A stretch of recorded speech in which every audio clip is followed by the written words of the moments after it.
Hello guys, कैसे हैं आप सब। आई होप सब लोग अच्छे होंगे। तो पिछली वीडियो जो भी थी आपने उसको अच्छे से एंजॉय किया होगा, अच्छे से उसको देखा होगा, हर पॉइंट को आप मुझे उम्मीद है आपने समझा होगा। जो भी ना आया उसको कमेंट बॉक्स में ज़रूर से ड्रॉप करिएगा। ये वीडियो भी पूरा अच्छे से देखिएगा। जो भी ना समझ में कमेंट बॉक्स में उसका आंसर जरूर करिएगा, ठीक है। चलिए स्टार्ट करते हैं। पहला क्वेश्चन देखिए क्या है। स्टैचू ऑफ प्रॉस्पेरिटी किस राज्य में लॉन्च की गई है या फिर ओपन की गई है, ठीक है। मतलब इसका इनॉग्रेशन हुआ है कौन से राज्य में। पहले क्या है, स्टैचू ऑफ प्रॉस्पेरिटी है, कहाँ पर लॉन्च किया गया है, ये बेंगलुरु में। बेंगलुरु मतलब कर्नाटका में, ठीक। अब देखो दूसरा पॉइंट याद रखना किससे, कर्नाटका से, कि जो कर्नाटका है वहां पर क्या है, गोल्ड माइन मतलब सोने की खान, ठीक है। इसको हम कहते हैं कोलार, ठीक है। और कर्नाटका में पहले शासन किसका हुआ करता था, टीपू सुल्तान का। किसका, टीपू सुल्तान का, ठीक है। तो याद रखना, इतने पॉइंट्स आपको याद होने चाहिए। नेक्स्ट क्वेश्चन, यूएनजीए के हेड कौन है। पहले इसका फुल फॉर्म जानो क्या होता है। यूनाइटेड नेशन जनरल असेंबली, क्या फुल फॉर्म होता है, यूनाइटेड नेशन जनरल असेंबली, ठीक है। अब क्वेश्चन यहाँ पे आपसे पूछा जा रहा है क्या, कि यूएनजीए के हेड कौन है। ये जो यूएनजीए है मतलब यूनाइटेड नेशन जनरल असेंबली, ये क्या है, एक बॉडी है किसी यूनाइटेड नेशन की, ठीक है। अब इसके हेड कौन है, इनका नाम क्या है, कसावा।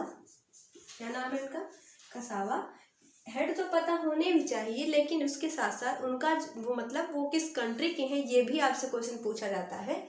तो याद रखिएगा ये कहाँ के हैं, ये कहाँ से बिलोंग करते हैं, हंगरी से ये बिलोंग करते हैं, ओके। बात करें हम यूएन की, यूनाइटेड नेशन की, तो जो सिक्योरिटी काउंसिल होता है जो कि मेन बॉडी इसकी होती है, इसमें कितने मेंबर आते हैं, 15।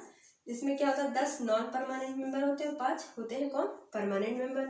अगर आपसे क्वेश्चन पूछा जाता है, मान लो कि परमानेंट मेंबर में कौन कौन आता है, तो आता है कौन, चाइना, यूएसए, रशिया, जर्मनी और फ्रांस, ठीक है, ओके। कितने मेंबर हैं, 5 परमानेंट मेंबर है। परमानेंट मेंबर का मतलब ये होता है कि इनके पास क्या होते हैं, वीटो पावर होती है, ठीक है। कौन कौन है, चाइना, यूएस, रशिया, जर्मनी नहीं, सॉरी जर्मनी नहीं होता है, यहाँ पे क्या होता है, यूके मतलब यूनाइटेड किंगडम। और कौन है, फ्रांस, ठीक है। फ्रांस की जो राजधानी है वो मैंने वीडियो में बताया था आपको, क्या है, पेरिस है। पेरिस कौन से रिवर के किनारे, वो है सीनी रिवर के किनारे। कौन सी नदी है, सीनी। ये क्वेश्चन आपसे पूछा जाता है, याद रखिए कौन सी रिवर है, सीनी रिवर। नेक्स्ट क्वेश्चन, आईयूसीएन का पूरा नाम क्या है, ठीक है। तो इसका नाम पूरा लिखिए, international union for conservation of nature. कैसे, देखो जैसे क्या होता है कि ये क्या करती है, जैसे अलग अलग चीज़ें, जैसे कोई मान लीजिए डॉल्फिन है, स्नो लेपर्ड है, इन सभी को, जैसे कि वो क्या बोलते हैं, एक बर्ड है जिसको हम बोलते हैं अमूर फाल्कन है, हॉर्नबिल जो ग्रेट हॉर्नबिल है वो है। इन सभी को अलग अलग लिस्ट से कैटेगराइज करता है, ठीक है। जैसे मान लो कि जो नॉट होती है, मतलब एक चिड़िया का नाम है जो कि रशिया में पाई जाती है, इसको इसने क्या कर रखा है, इंडेजेंट में रखा है। ये थोड़ा बातें आपको अभी समझ नहीं आएंगी जो लोग अभी नए हैं, तो मैं इसके लिए एक वीडियो अलग से बनाऊंगी जिसमें मैं आपको बताऊंगी इंडेंजर्ड क्या होता है, क्रिटिकली इंडेंजर्ड क्या होता है, ये सभी चीज़ें वहाँ पे हम लोग उसमें बात करेंगे, ठीक है। वल्नरेबल क्या होता है, क्योंकि ऐसे क्वेश्चन आपसे पूछे जाते हैं। जैसे मान लो हमने कर दिया स्नो लेपर्ड, तो आपसे पूछा जाएगा कि स्नो लेपर्ड आईयूसीएन की कौन से लिस्ट में आता है, इंडेंजर्ड, क्रिटिकली इंडेंजर्ड, वल्नरेबल, ऐसे, ठीक है। तो इसको आपको पता होना चाहिए, इस पर मैं एक वीडियो बनाऊंगी इसमें, ठीक है। अभी बस इतना जानिए कि आईयूसीएन का पूरा नाम क्या होता है, international union for conservation of nature, ठीक है। नेक्स्ट क्वेश्चन क्या है, चतुर्थ बौद्ध संगीति किस स्थान पर हुई थी। चतुर्थ बौद्ध संगीति पहले जानो किसके टाइम पर हुई थी, कनिष्क के समय पर हुई थी। और कहाँ पर ये हुई थी, कश्मीर में हुई थी। कहाँ पर हुई थी, कश्मीर में। पहले अगर पूछा जाए आपसे तो हुई थी किसके टाइम पर, अजात शत्रु के टाइम पर, ठीक है। कहाँ पर हुई थी, राजगृह, ठीक है। अब क्या है नेक्स्ट क्वेश्चन, निकोबार की हाईएस्ट पीक कौन सी है, ठीक है। तो इसका हाईएस्ट पीक क्या नाम है क्या, माउंट थुलियर। जो माउंट थुलियर है वो क्या है, निकोबार की हाईएस्ट पीक है, ठीक है। मतलब सबसे ऊंची चोटी निकोबार की क्या है, माउंट थुलियर है, ठीक है। इतना हो गया, 5 क्वेश्चन, 1 2 3 4 5, 5 हो गए। अब देखते हैं नेक्स्ट 5 क्वेश्चन। चलिए देखिए नेक्स्ट क्वेश्चन क्या लिखा हुआ है यहाँ पर, ध्यान से पढ़िए इसको। लिखा हुआ है क्या, बैम्बू डांस। मतलब क्वेश्चन ये कह रहा है कि जो बैम्बू डांस होता है वो किस राज्य में परफॉर्म किया जाता है। अब बात है किसकी, बैम्बू डांस की, ठीक है। तो बैम्बू से थोड़ा आप अंदाजा लगा सकते हो कि कहाँ पर होगा, नॉर्थ ईस्ट में होगा, ठीक है। मतलब उत्तरी पूर्वी राज्यों में ये परफॉर्म किया जाता होगा। लेकिन वहाँ पर तो कई सारे ऐसे राज्य हैं जहाँ पर बैम्बू वगैरह ये सब ज़्यादा पाया जाता है। तो अगर मान लीजिए ऑप्शन में आपको वहीं के राज्यों के नाम दे दिए गए तब आप वहाँ पे अंदाजा नहीं लगा पाओगे। लेकिन मान लो अदर, जैसे नॉर्थ ईस्ट में एक स्टेट है, बाकी अगर ऑप्शन में अदर स्टेट जैसे साउथ के दे दिया, ईस्ट के दे दिया, सॉरी वेस्ट का दे दिया, जैसे गुजरात, कर्नाटक, महाराष्ट्र, इन सभी जगहों पर अगर नाम ऑप्शन में आपको मिलेगा तो वहाँ पे आप अंदाजा लगा सकते हो, ठीक है। तो इसलिए याद रखिएगा कि जो बैम्बू डांस है वो कहाँ पर परफॉर्म किया जाता है, नागालैंड में। कहाँ पर परफॉर्म किया जाता है, नागालैंड में, ठीक है। नेक्स्ट क्वेश्चन क्या बोला गया है, आरटीआई पोर्टल किसके द्वारा लॉन्च किया गया।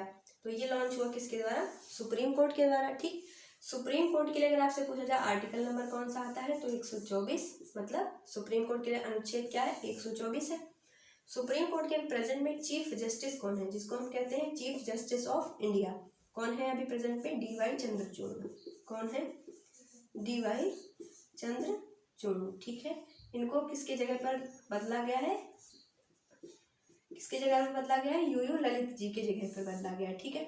तो डीवाई चंद्रचूड़ जो है कौन से नंबर के सीजेआई हैं, 50वें नंबर के सीजेआई हैं, ठीक है। जो सुप्रीम कोर्ट होता है उनके पास क्या होता है, रिट जारी करने की शक्ति होती है। कौन से आर्टिकल के तहत, आर्टिकल 32 के तहत। कितने रिट होते हैं, 5 रिट होते हैं। 5 में से जो फंडामेंटल राइट होता है उस पर जो रिट होता है वो केवल सुप्रीम कोर्ट जारी करता है, हाई कोर्ट इसको जारी नहीं करता। मतलब हाई कोर्ट के पास ये अधिकार नहीं है कि वो क्या करे, रिट जारी करे किस पर, फंडामेंटल राइट पर, ठीक है। ये डिफरेंस आपको पता होना चाहिए, पूछा जाता है। नेक्स्ट क्वेश्चन क्या है, शरद कमल किस खेल से संबंधित है। प्लेयर और उनके गेम, कौन से गेम है, इसको याद रखो, ये पेपर में आता है, ठीक है। शरद कमल किस खेल से संबंधित है, तो किससे है, टेनिस से, ठीक है। Next question, Indian forest act कब लाया गया था, कब आया था ये, 1927 में। कब आया, 1927 में। इसी के अगले साल क्या है, 1928 आएगा, ठीक है। 1928 को देख के एक चीज आपको तुरंत दिमाग में आनी चाहिए कि इस साल सरदार वल्लभ भाई पटेल को, जो सरदार उनके सब नाम के आगे लिखा होता है, सरदार की उपाधि दी गई थी। कब दी गई थी, 1928 में। 1928 में क्या ऐसा हुआ था क्या, बारडोली सत्याग्रह। बारडोली सत्याग्रह हुआ था जिसमें क्या किया था, महिलाओं ने इनको सरदार की उपाधि से नवाजा था, ठीक है, याद रखना। अगला क्या है, मिनिस्ट्री ऑफ शिपिंग किसके पास है। मिनिस्टर और उनकी मिनिस्ट्री पूछी जाती है, तो मिनिस्ट्री ऑफ शिपिंग किसके पास है, सोनोवाल जी के पास है। किसके पास, सोनोवाल जी। और सोनोवाल जी से आपको पता होना चाहिए कि जो सोनोवाल जी थे वो पहले क्या थे, असम के सीएम थे, क्या थे, सॉरी गवर्नर थे, ठीक है, असम के गवर्नर थे सोनोवाल जी जो थे। ये जो है अभी प्रेजेंट में ये तो आसाम में है नहीं, तो प्रेजेंट में आसाम में कौन सीएम है वहाँ पे, तो उनका नाम है हेमंत बिस्वा, हेमंत बिस्वा शर्मा, बिस्वा शर्मा। कौन है ये, सीएम है कहाँ के, आसाम के, ठीक है। तो आपको ये सब चीजें पता होनी चाहिए, ठीक है। तो वीडियो कैसी लगी तो इसको जरूर बताना। एक चीज और, आसाम को क्या कहा जाता है, 7 सिस्टर कहा जाता है, ठीक है। अब आपको एक चीज, मेरा क्वेश्चन आपसे है, उसको कमेंट में करके बताना, 7 सिस्टर में कौन सा राज्य नहीं आता है, ठीक। 7 सिस्टर में कौन सा, पूर्व में ही वो राज्य है लेकिन वो 7 सिस्टर का हिस्सा नहीं है। ये क्वेश्चन का आंसर आपको करके बताना है, ठीक है। चलिए मिलते हैं अगले लेक्चर में और देखते हैं कितने लोग ऐसे हैं जिसको इनका आंसर, इस क्वेश्चन का आंसर मालूम है, ठीक है। कमेंट करके बताओगे तो ही तो पता चलेगा, तो कमेंट जरूर करना, ओके, थैंक यू।